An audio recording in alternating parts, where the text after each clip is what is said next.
It's time now to believe the hype, presented by the all-new Toyota GR Supra, giving you a player that could continue to live up to the hype or may fall a little bit short. I think he's going to deliver with a big, big game. We're talking about Marquis Brown, rookie wide receiver for the Baltimore Ravens. Unbelievable game in week number 1 against the Dolphins when he torched that defense like most teams do.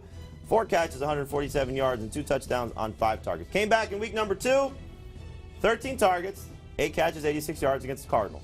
Week 3, a little bit of a disappointment. Targets were still up, 9 targets for him, but only 2 catches for 49 yards. And what does that mean going into week 4? Do we still believe the hype on Marquis Brown? One injury note that could impact him in a very, very good way. Both Denzel Ward and Greedy Williams, the cornerbacks for the Browns, not practicing again on Thursday after sitting out week 3 against the Rams. And we saw how that worked out for Brandon Cooks and Cooper Kupp in terms of 2 receivers being very productive.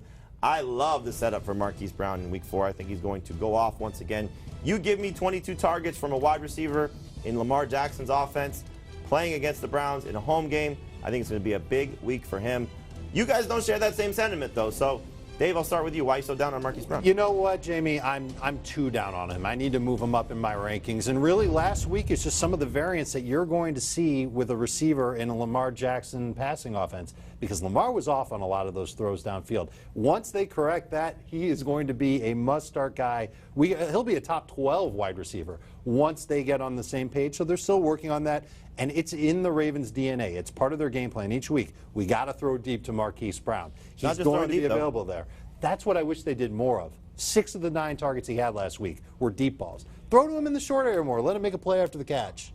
Yeah, I've got him 25th. You've got him 19th. I've got 0.8 fantasy points between 19th and 25th. I'm not down on the market. I'm not that down on him at all. He's a fine start as a number. No, I think this could be, again, assuming that both Ward and Greedy Williams stay out, then it could be a great situation for Marquis Brown. And like I said, last time he was back home, 8 catches on 13 targets. So continuing to feature him in this offense. The other 2 receivers I'm starting along with Marquis Brown, Marvin Jones and Mike Williams. Hopefully Mike Williams is fine with the back injury, taking a chance on the guy playing the Dolphins. And Marvin Jones, I like the setup for him going against the Chiefs.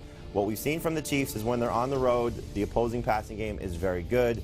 The average for the quarterbacks in those games, which would lead to the wide receivers playing at a high level, in the 10 games on the road for the Chiefs, going back to last year to this year, average passing games are 328 yards per game, 25 touchdowns. So I think Marvin Jones, Kenny Golladay, all in line for big performances here.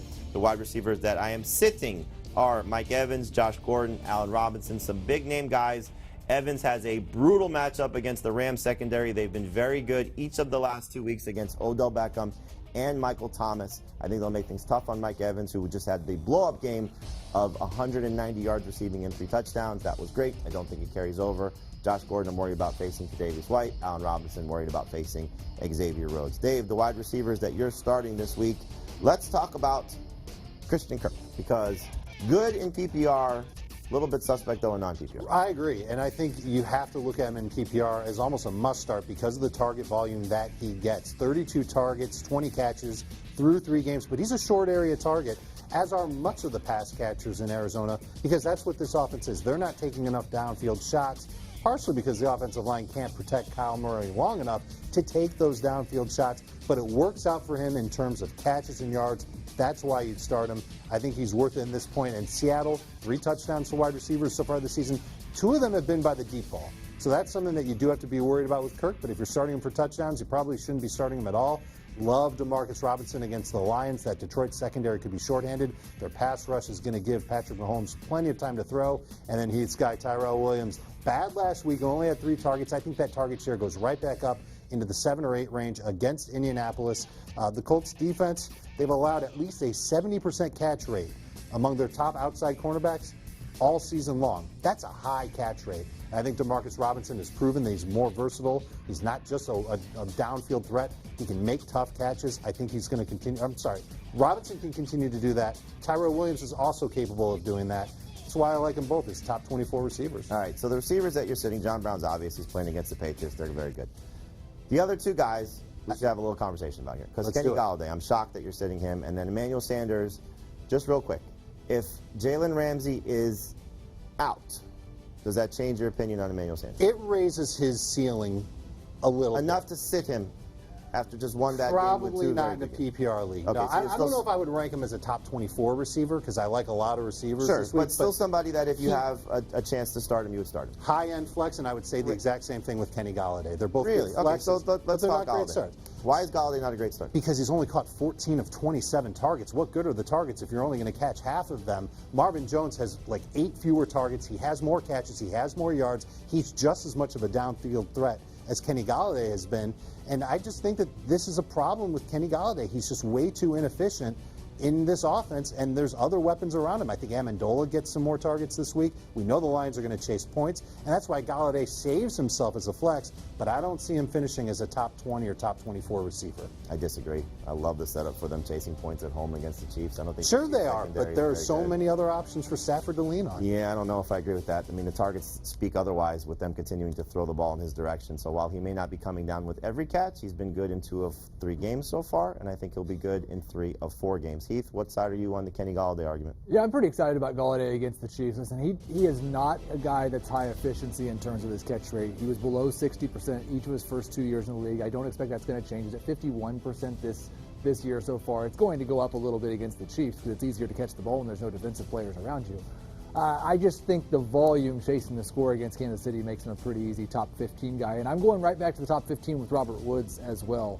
I think it's easy to look at what Cooper Kupp has done to start this year and say, oh no, Cooper Kupp's been awesome, Robert Woods has been terrible. It's because Cooper Kupp's taking all of Robert Woods' targets. That's not the case at all. Robert Woods is averaging 8 targets per game. He's on pace for 122 targets, which is only 8 fewer than what he had last year. He just hasn't gotten into the end zone, hasn't been quite as efficient.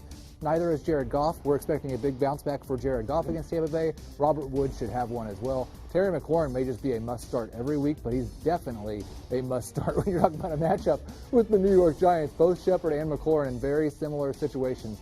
Number 1 wide receiver, outstanding matchup against 2 of the worst pass defenses in the NFL. Oh, I'm looking forward to seeing Terry McLaurin versus Sterling Shepard, especially what we saw from last week from Shepard in that game in the first start with Daniel Jones. Not very good secondaries there for both those 2 teams, and it should be, like you said, Vegas projected to be high scoring.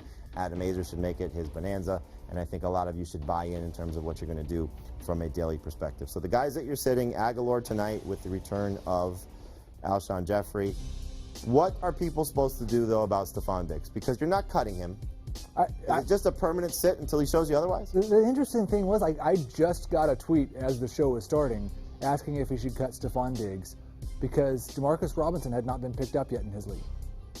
And yeah, I'm thinking to myself, you don't cut Stephon Diggs, but the situation he's in, and I'm hopeful that there will be some sort of change, but they're winning, so I'm not sure there will be. They're throwing the ball 21 times per game. Even if he had the target share and efficiency that he's had from the past 2 years, 21 pass attempts in a game is not enough, and it's working, and it's what they want to do. Maybe it's up to, I've got him projected for 25 or 26. Still by far the fewest in the NFL, and a terrible matchup against the Chicago Bears. I'm holding Diggs for now. But Dave, you like Diggs a little bit this week, right?